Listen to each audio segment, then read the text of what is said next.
sommes déjà là pour notre rendez-vous habituel sur Zoom Eco Live où différents points liés à l'économie de la République démocratique du Congo sont abordés avec plus de détails. Bienvenue à tous. Pour ce nouveau numéro, le focus sera fait sur le ministère de la Santé publique, Hygiène et Prévention où bien évidemment un fonds est prévu pour cette année et nous y reviendrons avec Judith Unamaka pour le compte des chiffres clés. Le dossier nous parle aujourd'hui de la collecte de la taxe sur la valeur ajoutée qui se fera actuellement bientôt via la facture électronique. Déborah Muzinga nous en dira plus. Nos autres rubriques seront aussi au rendez-vous, mais avant d'y arriver, pour en parler, prenons d'abord les nouvelles en bref.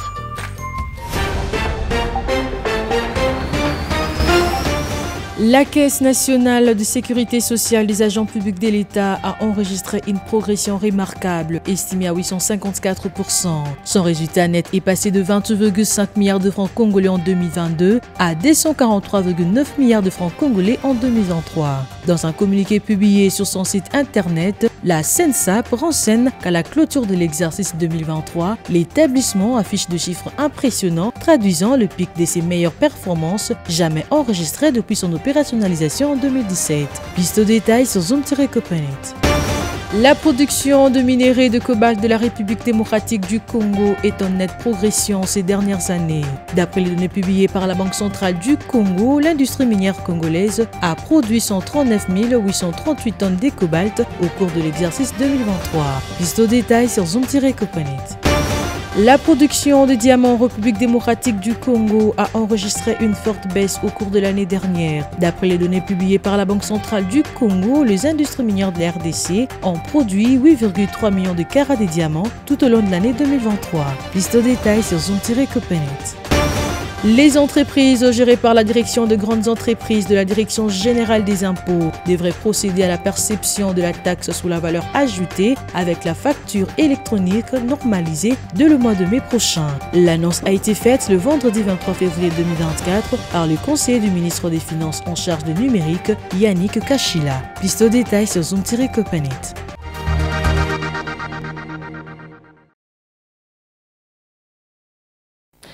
Nous revoilà sur ce plateau juste après les nouvelles en bref. On va à présent parler des courbes économiques avec Judith Unamaka. Restez branchés.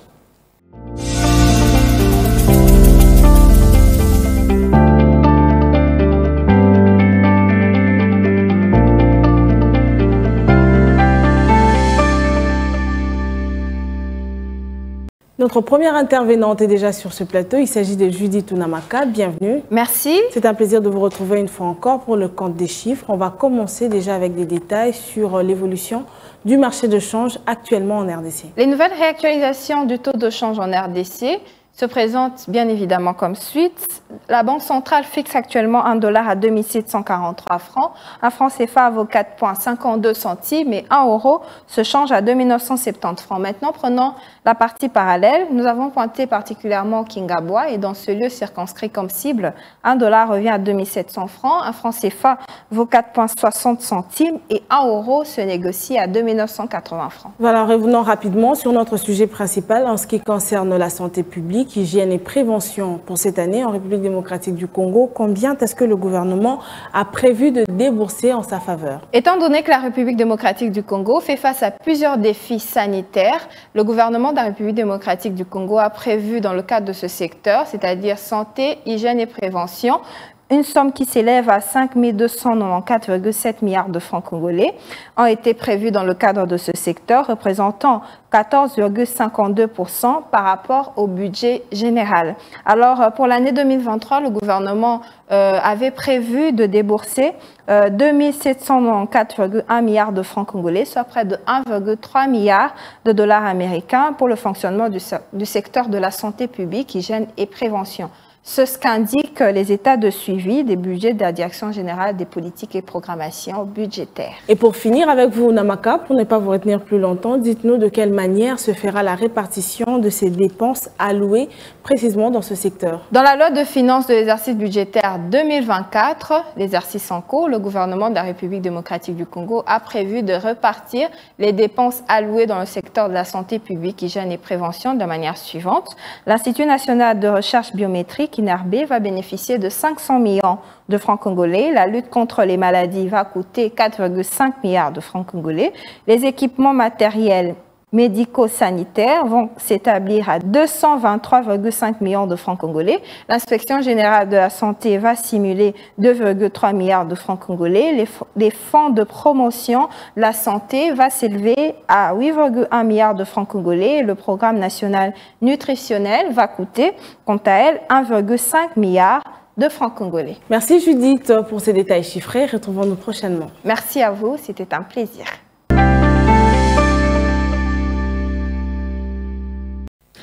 Juste après elle, nous allons prendre le dossier du jour qui abordera cette information sur la collecte de la taxe sur la valeur ajoutée qui se fera actuellement via facture électronique. Déborah Muzinga à la présentation.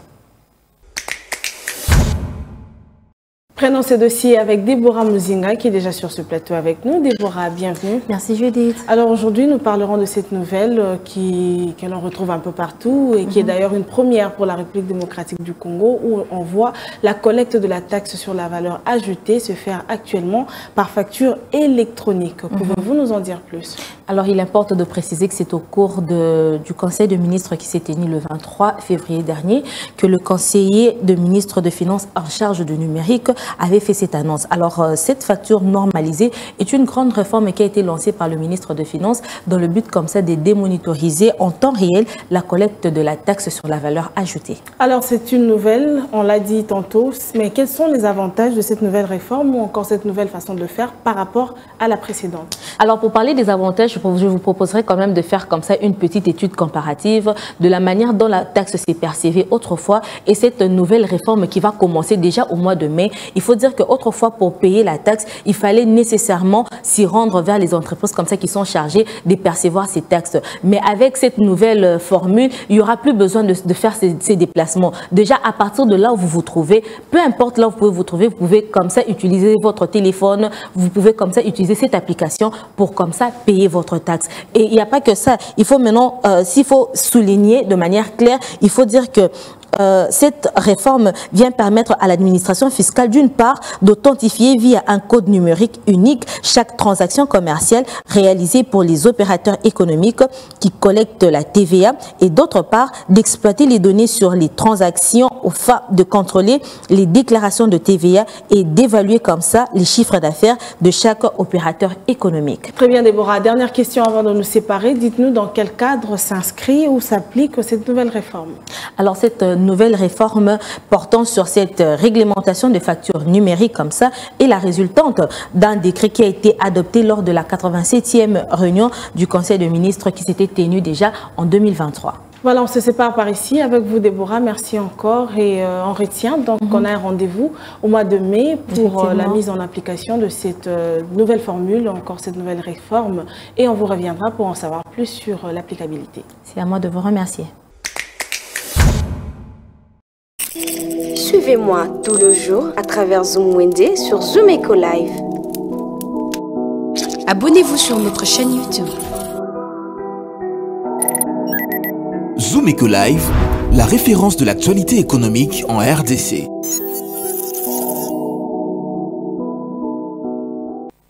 Passons à la prochaine rubrique, c'est Zoom Wende présenté par Naomi Kandé avec qui nous faisons le marché du jour.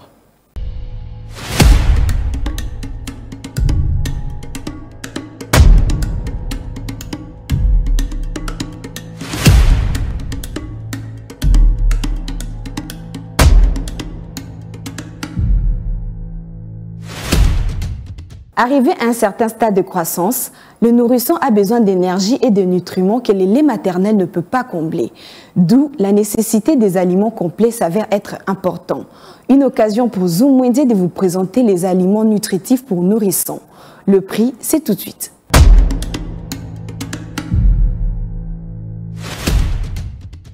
Commençons ces nouveaux marchés avec le prix de flocons d'avoine qui varie entre 13 000 francs et 15 000 francs. On trouve aussi les flocons d'avoine en boîte qui se vend au prix de 21 150 francs.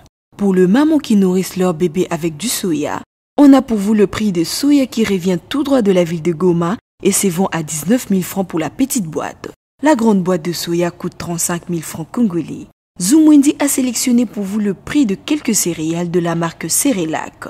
Une boîte de céréales à base de bananes pour bébé de 7 mois se vend à 17 000 francs. Un petit carton de 4 mois à base de fraises se vend à 7 700 francs. Celui de nourrisson de 6 mois, le prix se fixe à 8 650 francs. On a pensé au nourrisson de 8 mois avec un céréal de plusieurs fruits qui se vend à 19 500 francs congolais. La boîte de céréales de 9 mois à base de bananes se vend à 21 250 francs. Et pour finir, une boîte de céréales de 10 mois coûte 22 000 francs congolais à Kinshasa.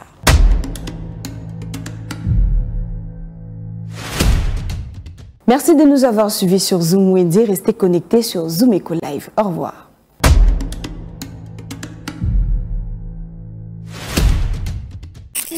Les rendez-vous économiques, c'est dans l'agenda sur Zoom Eco Live.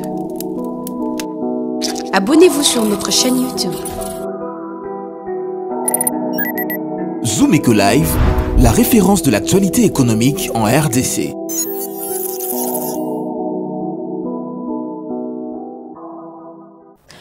Et à présent, Adassa Grace nous revient avec des précisions sur les rendez-vous économiques qui se tiennent ici en République démocratique du Congo. Suivez les détails.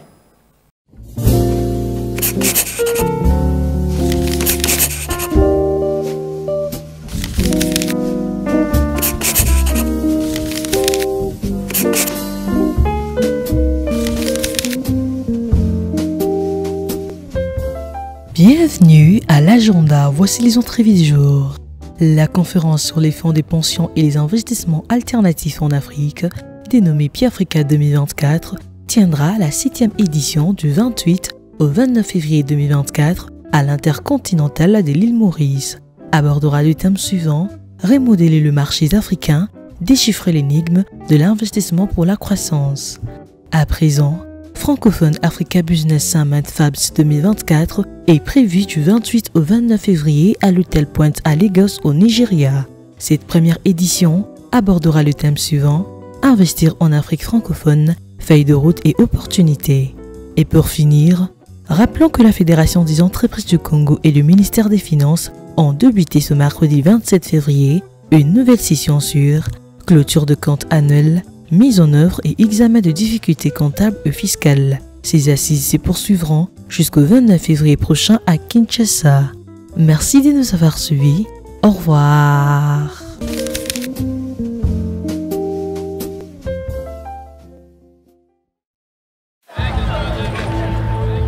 C'est art de se tirer d'affaire, de faire face à la crise, de bricoler, de trouver des solutions avec ce qu'on a sous la main. Un art dans lequel les Congolais ont développé un savoir-faire particulier. Article 15. Débrouillez-vous pour vivre. Bientôt sur Zoom Eco TV. Article 15 clôture cette série de rubriques avec toujours une nouvelle activité commerciale retrouvée en République démocratique du Congo à découvrir. Suivez. Débrouillard jamais, jamais, jamais. Débrouillard jamais, jamais, jamais. Débrouillard jamais.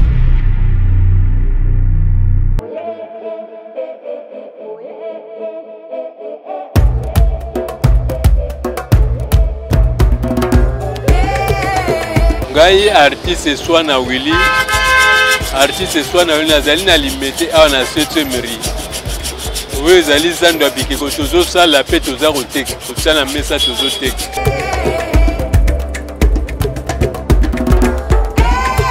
Nazali responsable, nazali na bana mine, bana msu bana université, nazali kotanga. Na bokolo abanka na mosalo nazali kosala. Utandako na kotangisa bana kolia mokolo na mokolo kana mosalo.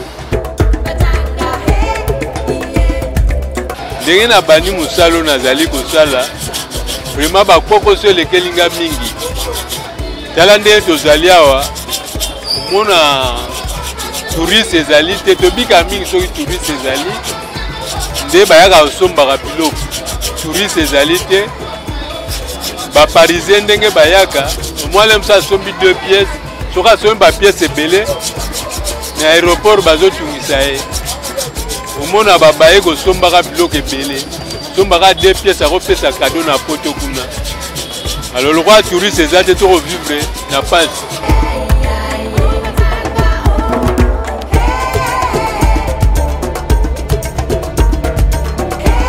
ekeko nde na bandi kosala yango esali 4 jours mpona kosala yango yango nomoni ntango nazosala ndenge ezovanda po ndenge na kosala nazolia banini calcul na nga mpe ezali mpona koteka yango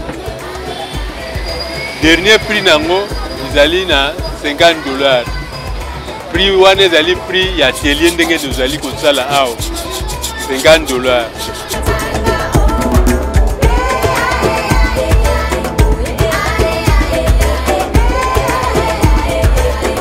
banzete oyo tokende kosomba na maluku tosombaka grime wana ezalaka na $100 sombi yango ozwi basuyere bakatikati yango kaka na maluku kuna na forme yango na tie na camion na ye kotia awa na bandi kosala nyonso tumbongo nyonso ekuta basa $80.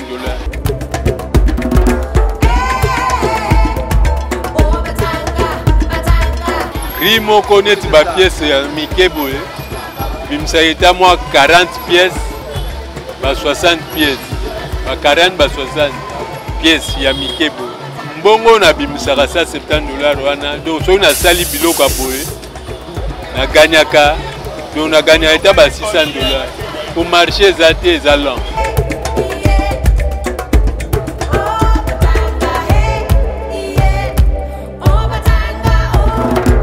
we mosala oyo ezopermettre ngai nakoka kofutela ndako kotangisa bana koliesa bana ezali mosala moko ya bien ya mbongo susi na ngai ezali mosala oyo nazali kosala oyo nalingi leta soutenir ngai mpo nazwa belève nalakisa mosala biso oyo baage ekei lelo lobi tokozala te tolakisa bana batikala na mosala oyo conseil na opesa epai ya bana bayekola mosala na kokokanga bana makasi te mutu mwana na mosala oyo yalingi yango ya koyekola kolelo nga na kotelema te namoni mwana moko boya koyekola mosala te mwana ye moko akoya ntango aye koluba papa nasepelaka na mosala oyo nasala yango na comprendre ke eza do na ye po soki eza do na ye te akolinga mosala oyo te akoyeba yango mpe facile.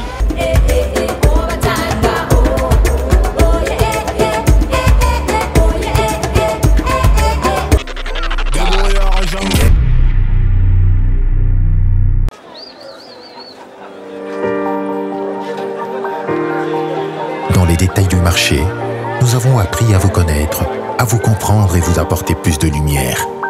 Désormais, avec vous, c'est parti pour un voyage de rêve vers une destination meilleure. Ensemble, découvrons le civisme fiscal et la bonne gouvernance dans la gestion de la Res Publica grâce au décryptage de l'actualité économique du pays avec des chiffres clés. Avec une équipe de professionnels, découvrez le quotidien des Congolais en exclusivité à travers des dossiers et analyses approfondies. Zoom-Eco TV, la référence de l'actualité économique en RDC. C'est la fin de cette édition. Merci à vous d'avoir été nombreux à la suivre. Prenons rendez-vous pour une prochaine édition. Au revoir.